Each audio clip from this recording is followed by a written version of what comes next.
We're seeing the regiments for now. Okay, here we go. This is where the juice is at though.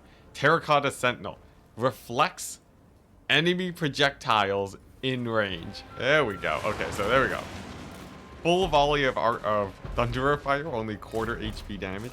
If we put him in range though, let's take a look. And look at that, it's the same as the missile mirror. Now this will work with magic missiles too then, which is terrifying, but wow, okay. So it's rocking a solid 59 melee attack. I think the bigger difference is that it has much more melee defense than your usual elemental bear. Its breath attack looks the same. And then, oh, the Heart of Winter is cast around the bear. That actually makes it slightly worse. I thought this would have had some range to it. But regardless, it does okay damage. You know, actually, now that I think about it, the Heart of Winter follows the elemental bear. It's an undodgeable Heart of Winter. That makes a big difference. Wait a second.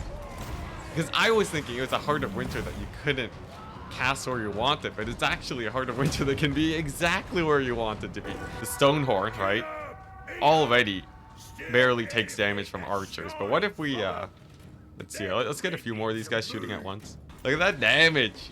Look at that damage. 40% missile resist, and it's blocking about like 80%, maybe 90 even 90% of the missile damage incoming. It still is a little bit susceptible, but the speed reduction is barely anything. Like, this is like a perfect rush tool into range factions. Let's just get the quick zoom-ins real quick. So we have the Metal Mage, Big Bird. We have the Corn Bloodthirster with extra red. We have the blue-haired Exalted Demonette, and then we got the slow guy. We got this bad boy. Ooh, look at that, different head model, pretty nice. Yeah, we got a crazy unclean one coming in.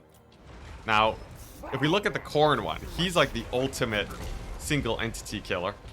I think he's better than Scarbrand at killing large targets, because he actually has the same melee attack and melee defense as Scarbrand, except he's also flying. He comes at only a minor price markup, but he also has bonus versus large 25. He also has some sick coloring to him. I think he'll be a beast. Exalted Keeper of Secrets. What did I call it? I called it like a Demonette or whatever. Anyways, Exalted Keeper of Secrets is the ultimate fighter. Phantasmagoria and Enfeebling Foe. And it also heals when units are routing. This is basically as good of a single entity as Slaanesh can ask for. It's just like another lord. But yeah, this guy's insane. 56 like stats for combat actually make him like incredibly tanky. I guess these guys are tankier. He might have just been lucky on not getting hit, but this guy's a pretty beastly. He also has 90 armor. Okay, something about his like hitboxes make him really hard to hit. He's barely getting hit by this Hydra. He's just dominating this Hydra right now. Like, the Exalted Keeper of Secrets has died, but he's doing great. In the meantime, Uncle Frunkle. This ability right here. Yeah, it's a little bit weird, but, you know, whatever. It's not, like, the biggest thing in the world. Alright, let's test this real quick. It does, let's see here. It does, like 550 damage. I would say this guy, he's alright. He's great if as a fighter single entity. He has a bit of extra healing. Is he gonna be a destroyer of worlds? Like, I don't know. He does have a Stream of Corruption. He does have a Spirit Leech on top of that. He's not bad. He's not bad. I think he's better than your normal Great Unclean one. He's probably not better than an Exalted Great Unclean one.